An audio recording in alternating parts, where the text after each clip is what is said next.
ಕಾವ್ಯ stories YouTube ಚಾನಲ್ಗೆ ಸ್ವಾಗತ. ನಿನ್ನೊಂದಿಗಿರುವೆ ಎಂದೆಂದಿಗೂ ಸಂಚಿಕೆ 16. ಜಗತ್ ಆಫೀಸಿನಲ್ಲಿ ಕೂತು ಭುವನಾಳನ್ನು ನೆನೆದುಕೊಳ್ಳುತ್ತಿದ್ದ. ಬೆಳಗ್ಗೆ ಅವಳನ್ನು ನೋಡದೇ ಬಂದೆ. ಏನು ಮಾಡ್ತಿರ್ಬೋದು ಅವಳು? ಕಾಲ್ ಮಾಡ್ಲಾ? ಅಲ್ಲ, ನನಗೆ ಅವಳ ಮೇಲೆ ತುಂಬ ಫೀಲಿಂಗ್ಸ್ ಇದೆ. ಆದರೆ ಅವಳಿಗೆ ನನ್ನ ಮೇಲೆ ಯಾವ ಅಭಿಪ್ರಾಯ ಇರಬಹುದು? ಅಮ್ಮ ಕೇಳಿದಾಗ ಆ ಕೋಪಿಷ್ಟನ ನಾನು ಮದುವೆ ಆಗೋದಾ ಅಂದಿದ್ಲು. ಅವಳು ನನ್ನ ಮದುವೆ ಆಗೋಕ್ಕೆ ಒಪ್ಪಿಕೊಳ್ತಾಳ? ಶಿವು ಹೇಳಿದ ಹಾಗೆ ಅವಳ ಬಳಿ ಎಲ್ಲವನ್ನೂ ಹೇಳಿಬಿಡಲ? ಅವಳು ನನ್ನ ತಪ್ಪಾಗಿ ತಿಳಿದುಕೊಂಡರೆ ಎಂದು ಜಗತ್ ಯೋಚಿಸುತ್ತಿದ್ದಾಗ ಲಕ್ಷ್ಮಿಯವರು ಕರೆ ಮಾಡಿದ್ದರು. ಜಗತ್, ಎಲ್ಲೋ ಇದೆಯಾ? ತೊದಲುತ್ತಾ ನುಡಿದರು. ಯಾಕೆ ಮಮ್ಮಿ, ಏನಾಯಿತು? ಜಗತ್ ಗಾಬರಿಯಿಂದ ಕೇಳಿದನು. ನೀನು ಬೇಗ ರಿಷಾ ಆಸ್ಪತ್ರೆಗೆ ಬಾ, ಲಕ್ಷ್ಮಿ ಹೇಳಿದಾಗ, ಯಾಕಮ್ಮ, ಯಾರಿಗೇನಾಯಿತು ಸರಿಯಾಗಿ ಹೇಳು ಎಂದು ಮತ್ತೊಮ್ಮೆ ಹೇಳಿದ್ದನು ಜಗತ್.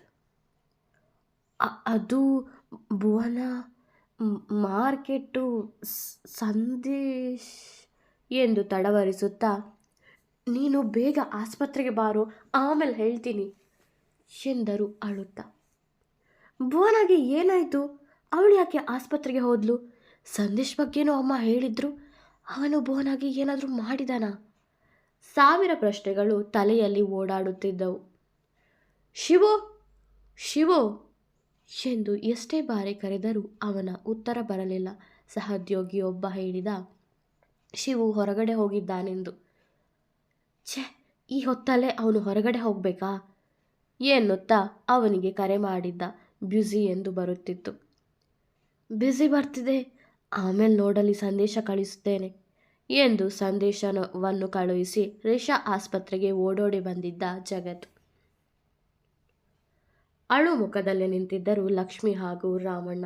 ಅವರಿಬ್ಬರನ್ನು ನೋಡುತ್ತಾ, ಅಂದರೆ ಫೋನಾಗೆ ಏನಾದರೂ? ಇಲ್ಲ, ಹಾಗೇನೂ ಆಗಿರಲ್ಲ ಎಂದು ತನಗೆ ತಾನೇ ಧೈರ್ಯ ಹೇಳುತ್ತಾ ಲಕ್ಷ್ಮಿ ಬಳಿ ಬಂದು, ಏನಾಯಿತು ಮಮ್ಮಿ ಎಂದು ಕೇಳಿದ್ದ ಜಗತ್. ಅವನನ್ನು ಗಟ್ಟಿಯಾಗಿ ತಬ್ಬಿಕೊಂಡು, ನಮ್ಮ ಭುವನ ಎನ್ನುತ್ತಾ ಇನ್ನೂ ಜೋರಾಗಿ ಅತ್ತರು ಲಕ್ಷ್ಮಿ. ಮಮ್ಮಿ, ನಿನಗೆ ಅತ್ತರೆ ನಾನು ಏನೆಂದು ತಿಳಿದುಕೊಳ್ಳಬೇಕು? ಸರಿಯಾಗಿ ಹೇಳು ಏನಾಯಿತೆಂದು ಎಂದನು ಜಗತ್. ನಾನು ಭುವನ ಮಾರ್ಕೆಟಿಗೆ ಹೋಗಿದ್ವಿ. ಅವಳು ಕಾರಿನಲ್ಲೇ ಕೂತಿದ್ಲು. ನಾನು ತರಕಾರಿ ತಗೊಳ್ಳೋಕೆ ಹೋಗಿದ್ದೆ. ಭುವನ ಸಂದೇಶ್ ರೋಡಲ್ಲಿ ಮಾತಾಡ್ತಿದ್ರು. ಯಾರೋ ಬಂದು ಸಂದೇಶ್ ತಲೆಗೆ ಹೊಡೆದು ಭುವನಾನ ಎಳ್ಕೊಂಡು ಹೋದರು. ಯಾರು ಏನು ಅಂತ ಗೊತ್ತಿಲ್ಲ. ನಾನು ರಾಮಣ್ಣ ಅಲ್ಲಿಗೆ ಬರೋವಾಗ ಸಂದೇಶ್ ಕೆಳಕ್ಕೆ ಬಿದ್ದು ಒದ್ದಾಡ್ತಿದ್ದ ಎಂದರು ಲಕ್ಷ್ಮಿ. ರಾಮಣ್ಣ, ಆ ಗಾಡಿ ನಂಬರ್ ನೋಡಿದ್ಯಾ ಎಂದು ಗಾಬರಿಯಿಂದ ಕೇಳಿದ್ದ ಜಗತ್. ಇಲ್ಲ ಯಜಮಾನ್ರೆ, ಆ ಕಾರು ಹೇಗೆ ಬಂತು ಹೇಗೆ ಹೋಯಿತು ಅಂತಾನೆ ಗೊತ್ತಾಗಲಿಲ್ಲ ಎಂದನು ರಾಮಣ್ಣ. ಮೇಡಮ್, ಅವರಿಗೆ ಪ್ರಜ್ಞೆ ಬಂದಿದೆ, ನರ್ಸ್ ಒಬ್ಬರು ಬಂದು ಲಕ್ಷ್ಮಿ ಬಳಿ ಹೇಳಿದರು. ಸಂದೇಶ್ ಹುಷಾರಾದ, ನಮ್ಮ ಭುವನನ ಹೇಗೋ ಹುಡ್ಕೋದು? ಅವಳಿಗೆ ಯಾರೋ ಶತ್ರುಗಳು, ಅದು ಈ ಊರಲ್ಲಿ. ಗೊತ್ತಿಲ್ಲದ ಊರು ಅವಳಿಗೆ. ನಮ್ಮ ಬಿಟ್ಟರೆ ಬೇರೆ ಯಾರೂ ಪರಿಚಯ ಇಲ್ಲ. ಎಷ್ಟು ಹೆದರಿದ್ದಾಳೋ ಏನೋ ಎನ್ನುತ್ತಾ ಜಗತ್ನನ್ನು ತಬ್ಬಿ ಅತ್ತರು ಲಕ್ಷ್ಮಿ. ನಾನಿದ್ದೇನಲ್ಲ, ಎಲ್ಲವನ್ನು ನೋಡಿಕೊಳ್ತೇನೆ. ಭುವನನ ನಾನೇ ಹುಡುಕ್ತೇನೆ ಭಾರವಾದ ಮನಸ್ಸಲ್ಲಿ ನುಡಿದನು ಜಗತ್. ಸಂದೇಶ್ನನ್ನು ಭೇಟಿಯಾಗಲು ಹೋದರು ಮೂವರು. ಹೇಗಿದ್ಯಪ್ಪ? ನಿನಗೆ ಹೊಡೆದವರು, ಭುವನನ ಎಳ್ಕೊಂಡು ಹೋದವರು ಯಾರೆಂದು ನಿನಗೆ ಗೊತ್ತಾ ಎಂದು ಕೇಳಿದ್ದರು ಲಕ್ಷ್ಮಿ. ಜಗತ್ ಸಂದೇಶ್ನನ್ನು ದಿಟ್ಟಿಸಿ ನೋಡುತ್ತಿದ್ದ. ಗೊತ್ತಿಲ್ಲ, ನಾನು ಭುವನ ಜೊತೆಗೆ ಮಾತಾಡ್ತಿದ್ದೆ. ಹಿಂದಿನಿಂದ ಯಾರೋ ನನ್ನ ತಲೆಗೆ ಬಂದು ಹೊಡೆದ್ರು. ಆಮೇಲೆ ಏನಾಯ್ತೋ ಗೊತ್ತಿಲ್ಲ ಎಂದನು ಸಂದೇಶ್. ನೀನು ಏನು ಮಾತಾಡ್ತಿದ್ದೆ ಅವಳ ಹತ್ರ? ನಿನಗೆ ನಾನು ಅವತ್ತೇ ಹೇಳಿದ್ದೆ ಅಲ್ವಾ ಅವಳ ಜೊತೆಗೆ ಮಾತಾಡಬೇಡ ಅಂತ. ಮತ್ತೆ ಯಾಕೆ ಅವಳನ್ನು ಮಾತಾಡಿಸೋಕೆ ಹೋಗಿದ್ದೆ? ಸತ್ಯ ಹೇಳು, ನೀನೇ ಅವಳಿಗೇನಾದರೂ ಮಾಡಿದೆಯಾ ಎಂದು ಕೋಪದಿಂದ ಕೇಳಿದ್ದನು ಜಗತ್. ಇಲ್ಲ ಜಗತ್, ಇವತ್ತು ನಾನು ಅವಳಿಗೆ ಏನು ಮಾಡಿಲ್ಲ. ಅದು ನನಗೇಕೋ ಆ ಉತ್ತಮ್ ಮೇಲೆ ಅನುಮಾನ. ಸಂದೇಶ್ ಹೇಳುತ್ತಿದ್ದಾಗ, ಏನು ಉತ್ತಮ? ನಿನಗೆ ಹೇಗೆ ಅವನ ಪರಿಚಯ ಎಂದು ಜಗತ್ ಕೇಳಿದಾಗ, ಅದು ಅದು ಸಂದೇಶ್ ಹೇಳುತ್ತಿರಬೇಕಾದರೆ, ಸರಿ ಹೇಳು ಏನೆಂದು ಜೋರಾಗಿಯೇ ಹೇಳಿದ್ದನು ಜಗತ್. ಉತ್ತಮ್ಗೆ ನಿನ್ನ ಮೇಲೆ ಮೊದಲಿಂದಾನೂ ತುಂಬ ಕೋಪ, ನಿನ್ನ ಸಾಯಿಸುವಷ್ಟು ಕೋಪ ಇದೆ. ನೀನು ಅವನ ಕಂಪನಿ ಮುಚ್ಚಿಸಿದ್ದಕ್ಕೆ ಅವನಿಗೆ ನಿನ್ನ ಮೇಲೆ ಕೋಪ ಇನ್ನೂ ಹೆಚ್ಚಾಗಿತ್ತು. ನಾನು ಭುವನನ ಇಷ್ಟಪಡ್ತಿದ್ದೆ.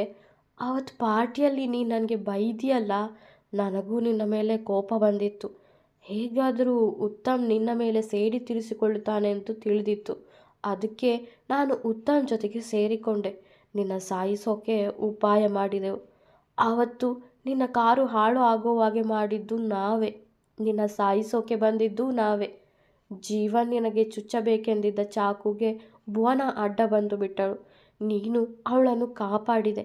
ನಿನ್ನ ಮೇಲಿನ ಕೋಪದಿಂದ ಈಗ ಉತ್ತಮ್ ಭುವನನ ಕರೆದುಕೊಂಡು ಹೋದರೂ ಹೋಗಿರಬಹುದು ಎಂದು ಸಂದೇಶ್ ಹೇಳಿದಾಗ, ನಿಮಗೆಲ್ಲ ಇನ್ನೊಬ್ಬರ ಪ್ರಾಣ ತೆಗೆಯೋದು ಅಂದರೆ ಅಷ್ಟೊಂದು ಸುಲಭನಾ? ಯಾರೋ ಅದು ಜೀವನ್, ನನ್ನ ಕೈಲಿ ಸಿಗಲಿ ಅವನು. ಖಂಡಿತ ಸುಮ್ಮನೆ ಬಿಡಲ್ಲ ಅವನನ್ನು. ನನ್ನ ಭುವನನ ಸಾಯಿಸ್ತಿದ್ದ ಅವನು ಎಂದು ಕೋಪದಿಂದ ಜಗತ್ ಹೇಳುತ್ತಿರಬೇಕಾದರೆ, ಜೀವನ್ ಉತ್ತಮ್ ತಮ್ಮ ಜೀವನ್ ಕುಲಕರ್ಣಿ ಅಂದರೆ ಅವನೇ ಜೇಕೆ ಬಾಗಿಲ ಬಳಿ ನಿಂತಿದ್ದ ಶಿವು ಹೇಳಿದ್ದನು. ಅವನತ್ತ ತಿರುಗಿದ ಜಗತ್, ಏನು ಅವನೇ ಜೇಕೆನಾ? ಭುವನ ಅಕ್ಕ ಅಂಜಲಿ ಗಂಡ ಜೇಕೆ ಉತ್ತಮ್ ತಮ್ಮನಾ ಎಂದು ಜಗತ್ ಕೇಳಬೇಕಾದರೆ, ಹೌದು ಬಾಸ್, ಅವನೇ. ಅತ್ತಿಗೆ ಅಕ್ಕನನ್ನು ಮದುವೆ ಆಗಿ ತೊಂದರೆ ಕೊಡ್ತಿದ್ದಿದ್ದು ಅವನೇ. ಆವತ್ತು ನಿಮ್ಮ ಮೇಲೆ ಅಟ್ಯಾಕ್ ಮಾಡಿದ್ದು ಅವನೇ. ಈಗ ಅತ್ತಿಗೆನ ಅವನೇ ಕಿಡ್ನಾಪ್ ಮಾಡಿರಬಹುದು ನಿಮ್ಮ ಮೇಲಿನ ಕೋಪಕ್ಕೆ ಎಂದನು ಶಿವು. ಕೋಪ ಉಕ್ಕಿ ಬಂದಿತ್ತು ಜಗತ್ಗೆ. ನಾನು ಆ ಉತ್ತಮ್ನ ಜೀವನ ಇಬ್ಬರನ್ನೂ ಬಿಡೋದಿಲ್ಲ ಎಂದು ಕೋಪದಿಂದ ಹೇಳಿ ಅಲ್ಲಿಂದ ಹೊರಟನು ಜಗತ್. ಬಾಸ್ ಬಾಸ್ ಎಂದು ಶಿವು ಕರೆದರೂ ಜಗತ್ ಕೇಳುವ ಸ್ಥಿತಿಯಲ್ಲಿರಲಿಲ್ಲ. ಜಗತ್ ಜಗತ್ ಎಂದು ಲಕ್ಷ್ಮಿಯವರು ಕರೆದರೂ ತಿರುಗಿಯೂ ನೋಡದೆ ಅಲ್ಲಿಂದ ಹೊರಟು ಹೋಗಿದ್ದನು ಜಗತ್. ಏನಿದು ಶಿವು, ಏನಾಗಿದೆ? ಜೀವನ್ ಯಾರು? ಅಂಜಲಿ ಯಾರು?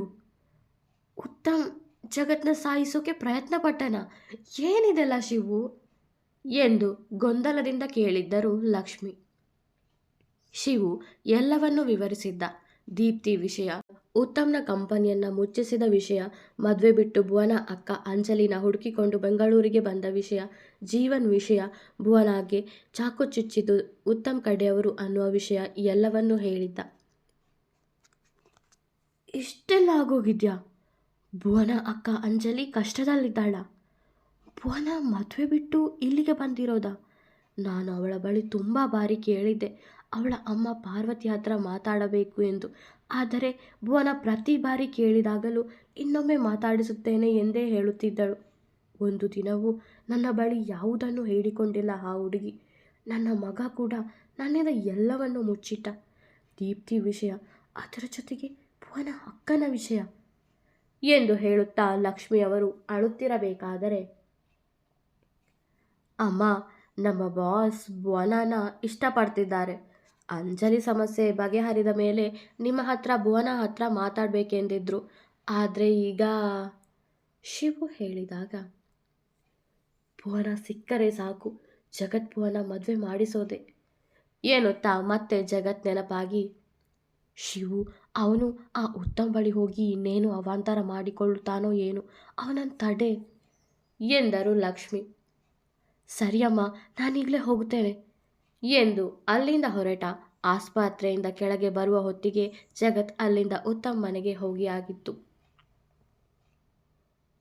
ಎಷ್ಟೇ ಹೇಳೋದು ನಿನಗೆ, ಅಮ್ಮನ ಜೊತೆಗೆ ಜಗಳ ಮಾಡಬೇಡ ಅಂತ. ನನ್ನ ಮಾತೇ ಕೇಳೋದಿಲ್ಲ ನೀನು. ಜೀವನ್ ಅಂಜಲಿಗೆ ಬೈಯುತ್ತಿದ್ದ. ಅವಳಿಗೆ ಹಾಗೆ ಹೇಳಿದರೆ ಕೇಳಲ್ಲ ಕಣೋ, 4 ಬಾರಿಸು ಎಂದು ಕೋಪದಿಂದ ಹೇಳಿದ್ದರು ನಾಗವೇಣಿ.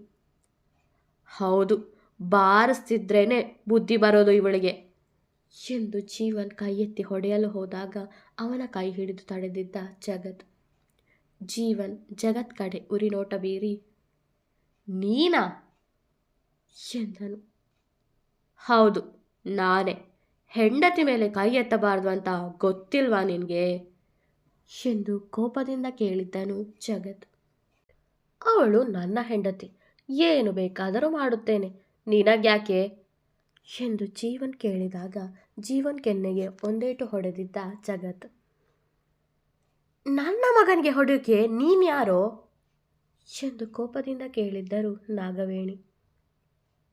ಹೋ, ಏನ್ ಜಗತ್, ನನ್ನ ಮನೆ ನೆನಪಾಗಿದೆ? ಅಪರೂಪದ ಅತಿಥಿ, ಕೂತ್ಕೋ ಬಾ ಜಗತ್ ಎಂದು ವ್ಯಂಗ್ಯವಾಗಿ ನುಡಿಯುತ್ತಾ ಬಂದನು ಉತ್ತಮ್. ಅವನ ಕಡೆಗೆ ಕೋಪದಿಂದ ನೋಡಿದನು ಜಗತ್. ಹಾಗೆಲ್ಲ ನೋಡಬೇಡ ಜಗತ್, ನನಗೆ ತುಂಬ ಭಯ ಆಗುತ್ತೆ ಎಂದು ನಗುತ್ತಾ ಉತ್ತಮ್ ಹೇಳಿದಾಗ, ಉತ್ತಮ್ ಎಂದು ಕೋಪದಿಂದ ಕೂಗಿದ್ದನು ಜಗತ್. ಯಾಕೆಷ್ಟು ಕೋಪ ಜಗತ್? ನಿನ್ನ ಹುಡುಗಿನ ಎತ್ತಾಕೊಂಡು ಹೋಗಿದ್ದಕ್ಕ ಎಂದು ವ್ಯಂಗ್ಯವಾಗಿ ನಗುತ್ತಾ ಕೇಳಿದ್ದನು ಉತ್ತಮ್. ಹೋ, ಅದನ್ನು ನೀನೇ ಮಾಡಿಸಿದ್ದಾ? ನಿನಗೆ ನನ್ನ ಮೇಲೆ ತಾನೇ ಕೋಪ, ಮತ್ತ್ಯಾಕೆ ಅವಳ ತಂಟೆಗೆ ಬಂದೆ? ಹುಡುಗಿಯರನ್ನು ಉಪಯೋಗಿಸಿ ನನ್ನ ಆಟ ಆಡಿಸೋದನ್ನು ಇನ್ನೂ ಬಿಟ್ಟಿಲ್ವಾ ನೀನು? ಮೊದಲಿಗೆ ಆ ದೀಪ್ತಿ, ಈಗ ಇವಳು.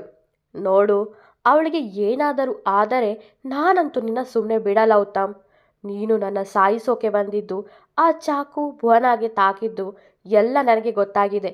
ನನ್ನ ಬಳಿ ಸಾಕ್ಷಿಯೂ ಇದೆ. CCTV ಫೂಟೇಜ್ ನನಗೆ ಸಿಕ್ಕಿದೆ. ನಿನ್ನ ಏನು ಮಾಡಬೇಕೆಂಬುದು ನನಗೆ ಗೊತ್ತು ಎಂದು ಜೋರಾಗಿಯೇ ಹೇಳಿದ್ದನು ಜಗತ್. ಇವನಿಗೆ ಇದೆಲ್ಲ ಹೇಗೆ ಗೊತ್ತಾಯಿತು? ನಾನು ಆ ಫೂಟೇಜ್ನ ಡಿಲೀಟ್ ಮಾಡಿಸಿದ್ದೇನಲ್ಲ, ಮತ್ತೆ ಹೇಗೆ ಗೊತ್ತಾಯಿತು? ಇರುವ ಸತ್ಯ ಹೇಳಿಬಿಡೋಣ ಎಂದು ಯೋಚಿಸುತ್ತಾ, ಅಯ್ಯೋ, ನಾನೇನು ಮಾಡಿಲ್ಲ ಕಣೋ ನಿನ್ನ ಹುಡುಗಿಗೆ. ಅವಳು ಮದುವೆ ಮನೆ ಬಿಟ್ಟು ಓಡಿ ಬಂದಿರೋದಂತೆ. ಅವಳನ್ನು ಮದುವೆ ಆಗೋ ಹುಡುಗ ಅವಳನ್ನು ಹುಡುಕಿ ಬಂದಿದ್ದ. ರೋಡ್ನಲ್ಲಿ ಅವಳ ಫೋಟೋ ಹಿಡಿದುಕೊಂಡು ಹುಡುಕ್ತಿದ್ದ. ನನ್ನ ಬಳಿ ಕೇಳಿದ, ಅದಕ್ಕೆ ನಾನು ನಿನ್ನ ಹೆಸರು ಹೇಳಿದೆ. ಅದೇ ಸಮಯಕ್ಕೆ ನಿನ್ನ ತಾಯಿನೂ ಆ ಹುಡುಗಿನೂ ಕಾರ್ನಲ್ಲಿ ಹೋಗಿದ್ದು ನೋಡಿ ಅವನೇ ಅವರನ್ನು ಫಾಲೋ ಮಾಡಿಕೊಂಡು ಹೋದ. ನಿನಗ್ಯಾಕೋ ಜಗತ್ ಅವಳ ವಿಷಯ? ಬೇರೆಯವರು ಮದುವೆ ಆಗೋ ಹುಡುಗಿ ಬಗ್ಗೆ ನಿನಗ್ಯಾಕೆ ಅಷ್ಟೊಂದು ಚಿಂತೆ ಎಂದು ಉತ್ತಮ್ ಹೇಳಿದಾಗ, ಅವಳಿಗೆ ಅವನನ್ನು ಮದುವೆ ಆಗೋಕೆ ಇಷ್ಟ ಇರಲಿಲ್ಲ. ಜೊತೆಗೆ ಅವಳು ಈ ಅಂಜಲಿನ ಹುಡುಕಿಕೊಂಡು ಈ ಊರಿಗೆ ಬಂದಿದ್ದು ಎಂದು ಜಗತ್ ಹೇಳಿದಾಗ 4 ಜನವು ಮುಖ ಮುಖ ನೋಡಿಕೊಂಡರು. ಏನು, ಅವಳು ಅಂಜಲಿನ ಹುಡುಕಿಕೊಂಡು ಬಂದಿದ್ದ ಎಂದು ಜೀವನ್ ಕೇಳಿದಾಗ, ಕಟ್ಟಿಕೊಂಡಿರೋ ಹೆಂಡತಿನ ಈ ರೀತಿ ಹೊಡೆದು ಹಿಂಸೆ ಮಾಡುತ್ತಿದ್ರೆ ಯಾವ ತಂಗಿ ತಾನೇ ಸುಮ್ಮನಿರ್ತಾಳೆ? ನಿನ್ನ ನಂಬಿ ಮನೆಯವರನ್ನೆಲ್ಲ ಬಿಟ್ಟು ಬಂದ್ಲು ಈ ಅಂಜಲಿ. ಆದರೆ ನೀನು ಯಾವತ್ತಾದರೂ ಅವಳನ್ನು ಪ್ರೀತಿಯಿಂದ ನೋಡಿಕೊಂಡಿದ್ದೀಯಾ? ನಾನೇ ನೋಡಿದ್ದೇನಲ್ಲ ಅವಳ ಮೇಲೆ ಕೈ ಎತ್ತಿದ್ದನ್ನು ಎಂದು ಜಗತ್ ಹೇಳುತ್ತಿರಬೇಕಾದರೆ, ಏನು, ನನ್ನ ತಂಗಿ ಭುವನ ಬಗ್ಗೆ ಹೇಳ್ತಿದ್ದೀರಾ ನೀವು? ಅವಳು ನನ್ನ ಹುಡುಕಿಕೊಂಡು ಇಲ್ಲಿಗೆ ಬಂದಿದ್ದಾಳ? ಈಗ ಅವಳಿಗೆ ಏನಾಯಿತು? ಯಾರವರನ್ನು ಕರೆದುಕೊಂಡು ಹೋಗಿತ್ತು ಎಂದು ಅಳುತ್ತಾ ಅಂಜಲಿ ಜಗತ್ ಬಳಿ ಕೇಳಿದಾಗ, ನಿನಗ್ಯಾಕೆ ಅವೆಲ್ಲ? ನಿನ್ನ ಮನೆಯವರಿಗೆ ನನ್ನ ಬಗ್ಗೆ ಚಾಡಿ ಹೇಳಿರ್ತೀಯ. ಆ ನಿನ್ನ ತಂಗಿ ನಿನ್ನ ಹುಡುಕಿಕೊಂಡು ಬಂದಿರ್ತಾಳೆ ಇಲ್ಲಿಗೆ. ಆವತ್ತು ಅವಳಿಗೆ ಚಾಕು ಚುಚ್ಚೋದು ಚುಚ್ಚಿದೆ, ಇನ್ನೂ ಸ್ವಲ್ಪ ಜಾಸ್ತಿನೇ ಚುಚ್ಚಬೇಕಿತ್ತು, ಸತ್ತು ಹೋಗ್ತಿದ್ಲು. ನಿನ್ನ ಮದುವೆ ಆದಾಗಿಂದ ನಮ್ಮ ಮನೆಯೇ ಹಾಳಾಗಿ ಹೋಯಿತು. ಒಂದಲ್ಲ ಒಂದು ಸಮಸ್ಯೆ ಬರ್ತಾನೇ ಇದೆ. ಮೊದಲು ನಿನಗೆ ಏನಾದರೂ ಮಾಡಬೇಕು ಜೀವನ್ ಹೇಳುತ್ತಿದ್ದಾಗ, ಇಷ್ಟ ಇಲ್ಲ ಅಂದರೆ ಮತ್ತ್ಯಾಕೋ ಅವಳನ್ನು ಮದುವೆ ಆದೆ? ನಂಬಿಸಿ ಯಾಕೋ ಮೋಸ ಮಾಡಿದೆ? ನಿನ್ನ ನಂಬಿ ಹುಟ್ಟಿದ ಊರು ಮನೆಯವರು ಎಲ್ಲವನ್ನೂ ಬಿಟ್ಟು ಬಂದ್ಲು. ಆದರೆ ನೀನು ಅವಳ ನಂಬಿಕೆಗೆ ಮೋಸ ಮಾಡಿದೆ. ಹೊಡೆದು ಬೈದು ಚಿತ್ರ ಹಿಂಸೆ ಕೊಡುತ್ತಿದ್ಯಾ. ಇದೆಲ್ಲ ಯಾಕೆ? ನಿನ್ನ ಪ್ರೀತಿ ಸುಳ್ಳ ಎಂದು ಜಗತ್ ಕೇಳಿದಾಗ, ನಾನೇನು ಅವಳನ್ನು ಪ್ರೀತಿಸಿಲ್ಲ. ಊರಲ್ಲಿ ಗದ್ದೆ ಆಸ್ತಿ ಇದೆ ಅಂತ ಹೇಳಿದ್ಲು. ಇವಳನ್ನು ಮದುವೆ ಆದರೆ ಎಲ್ಲ ನನಗೆ ಸಿಗುತ್ತೆ ಅಂತ ಅಂದುಕೊಂಡೆ. ಪ್ರೀತಿ ಮಾಡೋ ಹಾಗೆ ನಾಟಕ ಮಾಡಿದೆ. ಆದರೆ ನಾವಿಬ್ಬರು ಪ್ರೀತಿಸ್ತಿದ್ದೀವಿ ಅಂತ ಇವಳ ಅಪ್ಪ ಇವಳನ್ನು ಊರಿಗೆ ಕರೆದುಕೊಂಡು ಹೋಗಿ ಮದುವೆ ಏರ್ಪಾಟು ಮಾಡಿದ್ರು. ಇವಳು ನನ್ನ ಪ್ರೀತಿನೇ ನಿಜ ಅಂತ ನಂಬಿ ಅಲ್ಲಿಂದ ಇಲ್ಲಿಗೆ ಓಡಿ ಬಂದ್ಲು. ಏನೋ ಕೇಳ್ಕೊಂಡ್ಲು ಅಂತ ತಾಳಿ ಕಟ್ಟಿಬಿಟ್ಟೆ. ಅದಾದ ಮೇಲೆ ಇವಳ ಅಪ್ಪನಿಗೆ ಕರೆ ಮಾಡಿ ದುಡ್ಡು ಆಸ್ತಿ ಕೇಳಿದ್ದೆ. ಇವಳಪ್ಪ ನನಗೆ ಬಾಯಿಗೆ ಬಂದ ಹಾಗೆ ಬೈದಿದ್ದ. ನನಗೂ ತುಂಬ ಕೋಪ ಬಂದಿತ್ತು. ಆ ಕೋಪನೆಲ್ಲ ಇವಳ ಮೇಲೆ ತೋರಿಸೋಕೆ ಶುರು ಮಾಡಿದೆ. ಹಿಂಸೆ ಕೊಡೋಕೆ ಶುರು ಮಾಡಿದೆ. ಅದೆಲ್ಲ ಸರಿ, ನಿನಗ್ಯಾಕೆ ನಮ್ಮ ಮನೆಯ ವಿಷಯ? ನಿನಗೆ ಇದನ್ನೆಲ್ಲ ಕೇಳೋ ಅಧಿಕಾರ ಇಲ್ಲ ಜಗತ್ ಎಂದು ಜೀವನ್ ಹೇಳಿದಾಗ, ನನಗೆ ಇದನ್ನು ಕೇಳೋ ಪೂರ್ತಿ ಹಕ್ಕಿದೆ. ಯಾಕೆಂದರೆ ನಾನು ಅವಳ ಮನೆಯವನೇ. ಅಂಜಲಿ ನನ್ನ ಅತ್ತೆ ಮಗಳು, ನನ್ನ ಕುಟುಂಬದವಳು. ಅವಳಿಗೆ ಆಗುತ್ತಿರುವ ಅನ್ಯಾಯ ಕೇಳೋ ಪೂರ್ತಿ ಹಕ್ಕು ನನಗಿದೆ. ನಾನು ಅವಳನ್ನು ಒಂದು ನಿಮಿಷನೂ ಇಲ್ಲಿರೋಕೆ ಬಿಡಲ್ಲ. ಈಗಲೇ ಇಲ್ಲಿಂದ ಕರೆದುಕೊಂಡು ಹೋಗುತ್ತೇನೆ ಜಗತ್ ಹೇಳಿದಾಗ, ಹೇಯ್, ನೀನು ಹೇಳಿದ ಹಾಗೆ ಕೇಳೋಕೆ ನಾವೇನು ನಿನ್ನ ಮನೆ ಆಳಲ್ಲ. ನೀನು ಬಂದು ಕೇಳಿದ ತಕ್ಷಣ ಇವಳನ್ನು ಬಿಟ್ಟು ಕಳಿಸೋಕೆ ಸಾಧ್ಯನೇ ಇಲ್ಲ. ಇವಳು ನಿನ್ನ ಕುಟುಂಬದವಳು ಅಂದ ಮೇಲೆ ಅದೇಗೆ ಕಳಿಸಲಿ ಜಗತ್? ಇವಳನ್ನು ಹಿಂಸೆ ಮಾಡಿದರೆ ನಿನಗೂ ನೋವಾಗುತ್ತೆ ಅಂದ ಮೇಲೆ ನಾನು ಹೇಗೆ ಕಳಿಸಲಿ ಇವಳನ್ನು ನಿನ್ನ ಮನೆಗೆ? ಉತ್ತಮ್ ಕೇಳಿದಾಗ, ನಿನ್ನ ಒಪ್ಪಿಗೆ ನಾನು ಕೇಳುತ್ತಿಲ್ಲ. ನಾನು ಕರೆದುಕೊಂಡು ಹೋಗುತ್ತೇನೆ ಎಂದಷ್ಟೇ ಹೇಳಿದ್ದು. ನಿನ್ನ ಅನುಮತಿಯ ಅವಶ್ಯಕತೆ ನನಗಿಲ್ಲ ಎಂದು ಜಗತ್ ಹೇಳಿದಾಗ, ಅವಳು ನನ್ನ ಹೆಂಡತಿ. ಹಾಗೆಲ್ಲ ಅವಳು ಯಾರೊಂದಿಗೂ ಬರುವುದಿಲ್ಲ. ನೀನವಳನ್ನು ಇಲ್ಲಿಂದ ಕರೆದುಕೊಂಡು ಹೋದರೆ ಸರಿ ಇರಲ್ಲ ಜಗತ್ ಎಂದು ಜೀವನ್ ಹೇಳಿದಾಗ, ಹೋ, ನಿನ್ನ ಹೆಂಡತಿನ? ಈಗಷ್ಟೇ ಹೇಳಿದೆ ಬರೀ ಅವಳ ದುಡ್ಡಿಗಾಗಿ ಅವಳನ್ನು ಮದುವೆ ಆಗಿದ್ದು ಎಂದು. ಈಗೇನು ಅವಳ ಮೇಲೆ ಪ್ರೀತಿ ಬಂದಿತಾ? ನಿನ್ನ ಮಾತು ನಾನು ಕೇಳುವವನಲ್ಲ ಎನ್ನುತ್ತಾ ಅಂಜಲಿ ಕಡೆ ತಿರುಗಿ, ಅಂಜಲಿ, ನೀನು ನನ್ನೊಂದಿಗೆ ಬರುವೆಯಾ? ನಾನು ನಿನ್ನನ್ನು ಸುರಕ್ಷಿತವಾಗಿ ನಿನ್ನ ಮನೆಗೆ ಬಿಡುವೆ ಎಂದು ಜಗತ್ ಕೇಳಿದಾಗ, ಬರುವೆ ಎಂಬಂತೆ ತಲೆ ಅಲ್ಲಾಡಿಸಿದ್ದಳು ಅಂಜಲಿ. ಮತ್ತೆ ಯಾರ ಬಳಿಯೂ ಕೇಳದೆ, ಬಾ ಹೋಗೋಣ ಎಂದು ಮುಂದೆ ನಡೆದನು ಜಗತ್. ಅವನ ಹಿಂದೆ ಅಂಜಲಿ ನಡೆದಳು.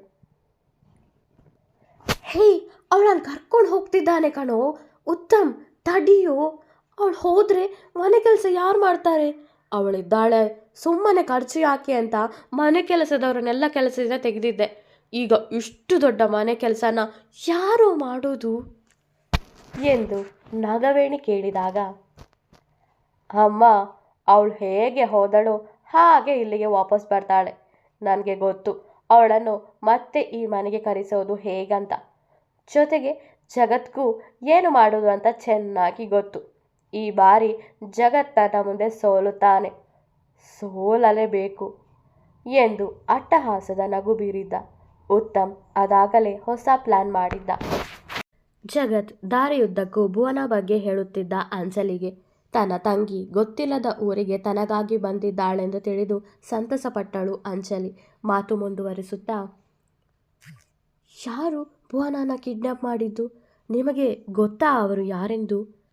ಅಂಜಲಿ ಕೇಳಿದಾಗ, ನಿಮ್ಮ ಹಳ್ಳಿಯವನೇ ಇರಬೇಕು. ಭುವನನ ಮದುವೆ ಆಗಬೇಕಿದ್ದವನು. ಅವಳಿಗೆ ಆ ಮದುವೆ ಇಷ್ಟ ಇರಲಿಲ್ಲ. ಜೊತೆಗೆ ನಿನ್ನ ಹುಡುಕೋದಕ್ಕಾಗಿ ಅವಳು ಇಲ್ಲಿಗೆ ಬಂದಿದ್ದಳು. ಈಗ ಅವನೇ ಇಲ್ಲಿಗೆ ಬಂದು ಅವಳನ್ನು ಎಳೆದುಕೊಂಡು ಹೋಗಿರಬಹುದು. ಇವತ್ತು ನೀನು ನಮ್ಮ ಮನೆಗೆ ಬಾ, ನಾಳೆನೇ ನಾವು ನಿಮ್ಮ ಹಳ್ಳಿಗೆ ಹೋಗೋಣ ಎಂದಾಗ ಮನೆ ತಲುಪಿಯಾಗಿತ್ತು ಇಬ್ಬರು. ಲಕ್ಷ್ಮಿ ಹಾಗೂ ಕೃಷ್ಣಮೂರ್ತಿ ತುಂಬ ಚಿಂತೆಗೀಡಾಗಿದ್ದರು. ಕೋಪದಿಂದ ಜಗತ್ ಇನ್ನೇನು ಮಾಡುತ್ತಾನೋ ಎಂದು. ಆದರೆ ಅಂಜಲಿಯನ್ನು ಮನೆಗೆ ಕರೆದುಕೊಂಡು ಬಂದಿದ್ದರಿಂದ ಸಮಾಧಾನ ಪಟ್ಟರು. ತನ್ನ ತಾಯಿಯಂತೆ ಕಂಡರು ಲಕ್ಷ್ಮಿ ಅಂಜಲಿಗೆ. ಅವರನ್ನು ಜೋರಾಗಿ ತಬ್ಬಿಕೊಂಡು ಅತ್ತಳು. ಅವರು ಅವಳಿಗೆ ಸಮಾಧಾನ ಪಡಿಸಿದರು. ಕೈತುತ್ತು ಕೊಟ್ಟು ಊಟ ಮಾಡಿಸಿ ಮಲಗಿಸಿದರು. ತುಂಬ ದಿನಗಳ ನಂತರ ನೆಮ್ಮದಿಯ ನಿದ್ದೆಗೆ ಜಾರಿದ್ದಳು ಅಂಜಲಿ. ಭುವನ ಎಲ್ಲೋ ಎಂದು ಲಕ್ಷ್ಮಿ ಕೇಳಿದಾಗ ಅಖಿಲೇಶ್ ವಿಷಯ ಹೇಳಿದ್ದನು ಜಗತ್. ಮುಂದೇನು ಮಾಡ್ತೀಯಾ? ಲಕ್ಷ್ಮಿ ಕೇಳಿದಾಗ, ನಾಳೆನೇ ಅಂಜಲಿನ ಕರ್ಕೊಂಡು ದೇವನಹಳ್ಳಿಗೆ ಹೋಗ್ತೀನಿ. ಅಲ್ಲೇ ಭುವನಾನು ಹುಡುಕ್ತೀನಿ ಎಂದನು ಜಗತ್. ಸರಿ ಕಣೋ, ಹುಷಾರು. ಅವಳು ಸಿಕ್ಕಿದ ತಕ್ಷಣ ನಿನಗೂ ಅವಳಿಗೂ ಮದುವೆ ಮಾಡಿಸೋಣ ಎಂದು ಭುವನಾನ ನೆನೆದು ಅಳುತ್ತಾ ಮಲಗಿದ್ದರು ಲಕ್ಷ್ಮಿ. ಆದಷ್ಟು ಬೇಗ ಬಂದು ನಿನ್ನ ಕಾಪಾಡುತ್ತೇನೆ ಪಟಾಕಿ, ನನ್ನ ಮೇಲೆ ನಂಬಿಕೆ ಇಡು ಎನ್ನುತ್ತಾ ನಿದ್ದೆ ಬಾರದೆ ಅದ್ಯಾವಾಗ ಬೆಳಕಾಗುತ್ತೋ ಎಂದು ಅತ್ತಿಂದಿತ್ತ ಓಡಾಡುತ್ತಾ ಸಮಯ ಕಳೆದಿದ್ದ ಜಗತ್. ದೇವನಹಳ್ಳಿಯಲ್ಲಿ ಶಂಕರಗೌಡ್ರ ಮನೆಯ ಕತ್ತಲ ಕೋಣೆಯಲ್ಲಿ ಬಂದಿಯಾಗಿದ್ದಳು ಭುವನ. ಅಖಿಲೇಶ್ ಮತ್ತವನ ತಂದೆ ಮಾತನಾಡುವುದು ಅರೆಬರಿಯಾಗಿ ಕೇಳಿಸುತ್ತಿತ್ತು ಭುವನಾಗೆ. ನಾಳೆನೇ ಇವಳಿಗೆ ತಾಳಿ ಕಟ್ಟುತ್ತೇನಪ್ಪ, ಮತ್ತೆ ಇಲ್ಲಿಂದ ಓಡಿ ಹೋದರೂ ಹೋಗುವಳು, ನಂಬಲಾಗುವುದಿಲ್ಲ ಇವಳನ್ನು ಎಂದು ಅಖಿಲೇಶ್ ಹೇಳಿದಾಗ, ಅವಸರ ಒಳ್ಳೆಯದಲ್ಲ ಅಖಿಲೇಶ್, ಸಮಾಧಾನ ಇರಲಿ. ಇವಳು ಸಿಕ್ಕಾಯಿತಲ್ಲ, ನಿನ್ನ ಜೊತೆಗೆ ಮದುವೆ ಖಂಡಿತ. ಆದರೆ ಅದಕ್ಕೂ ಮೊದಲು ಆಗುವಂಥದ್ದು ತುಂಬ ಇದೆ. ಅದನ್ನು ಮಾಡಿದ ನಂತರ ಆ ಭುವನಾಗೂ ನಿನಗೂ ಮದುವೆ. ಅದನ್ನು ತಪ್ಪಿಸಲು ಬಂದವರನ್ನು ಜೀವ ಸಹಿತ ಉಳಿಸಲ್ಲ ಎಂದು ತಮ್ಮ ಆಡಿನ ಬಳಿ ಅವಳನ್ನು ಹುಷಾರಾಗಿ ನೋಡ್ಕೊಳ್ಳಿ ಎಂದು ಹೇಳಿ ಅಲ್ಲಿಂದ ಹೊರಟರು ಇಬ್ಬರು.